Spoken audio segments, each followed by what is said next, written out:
Le coup de tocsin. Bonjour Didier.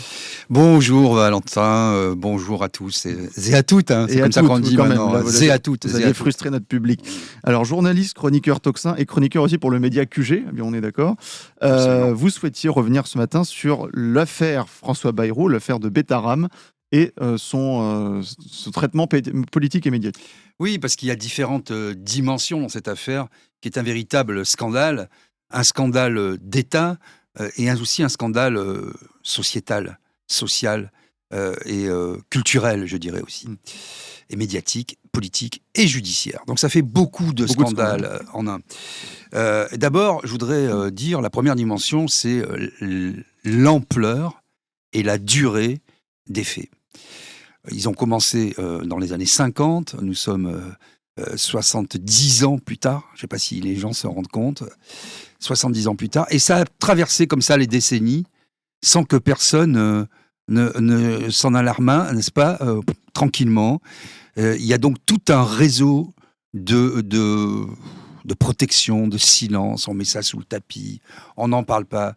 J'ai lancé sur X, parce que j'étais stupéfait d'entendre les uns les autres, je vais y revenir, une espèce pas de mouvement, mais de dire, allez, on va libérer la parole, écrivez-moi. Je suis stupéfait par le nombre de personnes qui m'écrivent, qui ont été victimes dans ces établissements, celui-ci ou d'autres, dans des établissements catholiques, dans des internats, d'attouchements, de viols, de violences sexuelles répétées.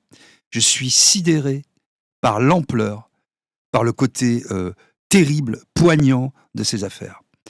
Un oncle, un père, eux-mêmes, des enfants, c'est colossal. Je ne peux pas répondre encore à tout le monde, je vais le faire. Vous avez une idée du nombre de messages que vous avez reçus ? 200 peut-être. Ah oui, pour un compte en 24 heures. En 24 heures. Oui. Voilà. Pour 100 000 abonnés sur un compte. Voilà, pour 100, je ne sais plus combien, 130 000 abonnés. C'est énorme. Et j'en reçois sans arrêt. Et je suis heureux que les gens me parlent en toute confiance. Je me suis dit, bon, pour une fois, voilà, je ne suis pas le seul. Il y a Karl Zéro, je ferai une émission avec lui ce soir, et Idriss Aberkane sur la chaîne d'Idriss. Bon, voilà. Et on le recevra demain sur Tocsin. Voilà, super. Bon, Karl, qui est un ami, fait un super boulot depuis toutes ces années. Donc, il y a déjà cette question-là, moi, qui me taraude. Comment c'est possible ? Déjà, ça pose un problème, ça doit nous poser un problème. La deuxième question, c'est le fait que François Bayrou ait changé sans arrêt de version. Alors, on a deux versions, deux discours de François Bayrou qu'on peut écouter à la suite, comme ça, pour que les auditeurs se rendent compte, histoire de montrer. C'est possible. Madame la Présidente, Mesdames et Messieurs les députés, Monsieur le député, dès qu'il s'agit de faire de la polémique, on considère qu'on peut tout dire. Soutenir n'importe quel argument. Excusez-moi, je vais redire ce que j'ai dit hier. Jamais je n'ai été, à cette époque, averti en quoi que ce soit des faits qui ont donné lieu à des plaintes ou à des signalements. Jamais. Je rappelle que j'avais demandé cette inspection en 1996, mais que quand j'ai quitté le ministère en 1997, il y a eu nombre de ministres de l'Éducation et nombre de ministres de la Justice. Voilà, donc le premier François Bayrou, c'était mercredi, le deuxième, c'était samedi. Bon, on voit qu'il ment. Voilà. On voit qu'il ment, et à tout le moins, qu'il n'a pas lu le rapport. Bon, si vous voulez, en plus, je connais ça par cœur. À l'époque, je travaillais à l'Assemblée nationale, j'étais dans un groupe avec François Bayrou. Il était ministre de l'Éducation nationale, moi j'étais attaché parlementaire, et il y avait un groupe sur la politique de la ville, l'éducation et politique de la ville. Et déjà, à l'époque, on parlait de Betaram sur cette affaire, non pas de viol, mais de la violence, puisque je rappelle qu'il y avait un surveillant qui avait frappé un enfant, qui est devenu infirme. Ça avait défrayé la chronique, etc. Donc déjà, on s'était posé la question, et toute la poussière avait été mise sur le thème. Donc M. Bayrou ment. Monsieur Bayrou ment. Depuis le début, je l'ai interpellé. On se connaît bien avec François Bayrou. Ça fait 35 ans que je le connais. Je lui ai dit, sauvez votre honneur. De toute façon, votre avenir politique, c'est pas terrible. Votre parole ne vaut plus rien, Monsieur le Premier ministre. Et je l'ai alerté, je l'ai saisi publiquement. Mais ne rajoutez pas du déshonneur.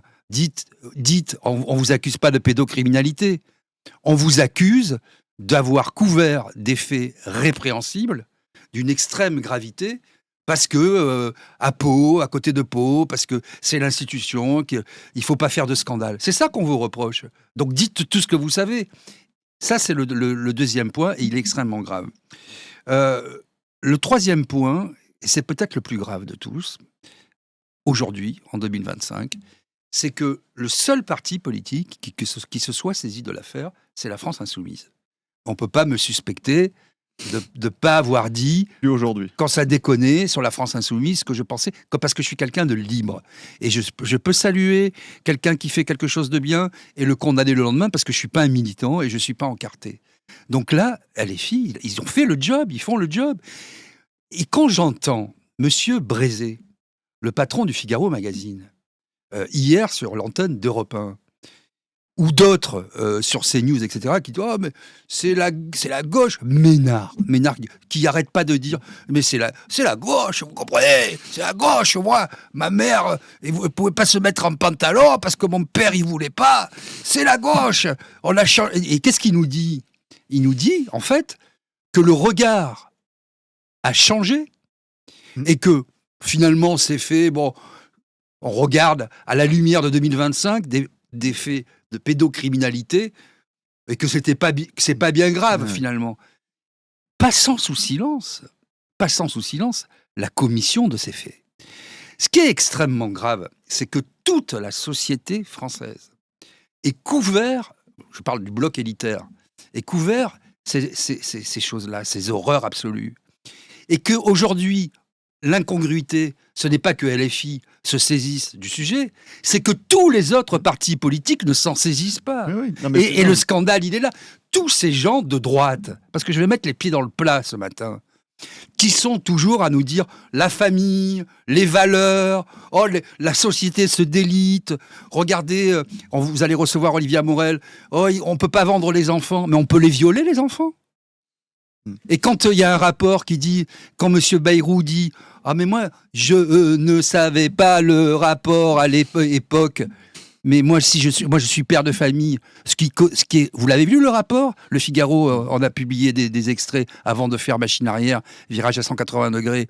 Le rapport, connu à l'époque de M. Bayrou, c'est qu'il y avait des enfants qui étaient tapés, violentés, mis nus en slibard dans la cour la nuit. Mais moi, je suis père de famille, je prends ma bagnole, je viens défoncer, je rentre avec ma voiture bélier dans l'établissement. Je prends le directeur par le callback et je lui mets un coup de tête pour commencer. Mais on est où, là ? On est où, Valentin ? Non, mais c'est fou. Moi, j'ai regardé hier tous les articles sur l'affaire de Betaram de ces dernières heures. C'était pas le scandale de Betaram, Bayrou a menti, c'était Bayrou tombe dans le piège de LFI. Donc c'était LFI, le sujet c'était LFI c'est quand même dingue. C'est minable, je vais vous dire. Ce qui est le plus minable, ce sont les journalistes. Appelons les journalistes, pour moi, on fait pas le même métier.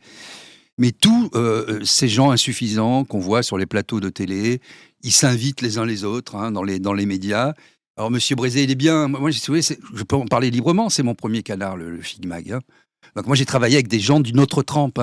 Louis Poels, Renaud Matignon, Jean d'Ormesson.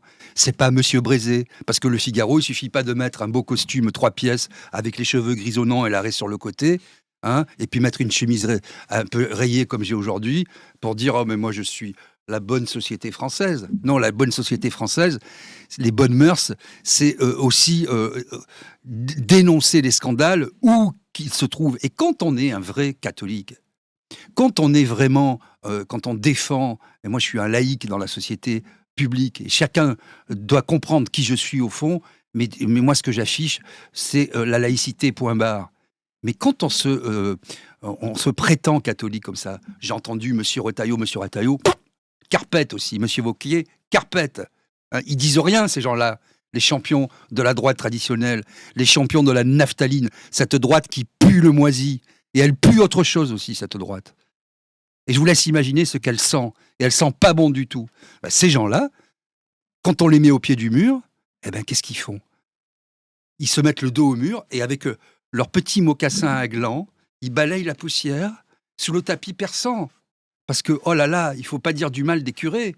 Mais quand on est vraiment catholique, quand on est vraiment un fervent, quand on a la foi, etc., et que l'institution se met à déconner comme ça, il y a combien de viols? On l'a vu dans l'église. 300 000.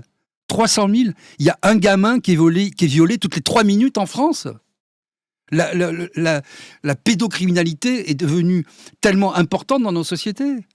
L'inceste, le nombre d'incestes, vous regardez, moi j'ai beaucoup de copains qui sont dans l'éducation nationale, mais à quel point ça touche dans une classe? Il y a peut-être, je sais pas moi, un quart de la classe qui est touchée. Mais est-ce qu'on se rend compte du délitement absolu de notre société? Est-ce qu'on se rend compte que le bloc élitaire, qui doit dire des choses, les hommes politiques, les intellectuels ou les pseudo-journalistes qui doivent s'élever, parce que c'est eux qu'on entend, c'est eux qu'on voit, ils se rendent complices d'un système déliquescent. C'est ça que je veux dire.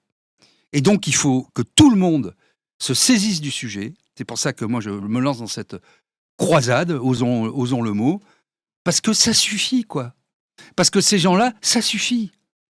Tout le monde n'est pas un détraqué mental, tout le monde n'est pas un détraqué sexuel. Donc ces gens-là, on les emmerde. Et la peur va changer de camp. Et c'est pour ça que ce soir, je ferai une émission avec Karl Zéro, avec Idriss, et je vais sortir dans les médias, je vais m'afficher un peu plus, y compris sur les plateaux de CNews, pour contrer Monsieur Ménard et tous ces gens-là qui sont la honte de la société française, qui défraie la chronique parce que monsieur, c'est facile, hein. Ah, j'ai refusé de marier parce que c'est les illégaux. Moi, je regarde dans le caca des chiens étrangers pour regarder l'ADN.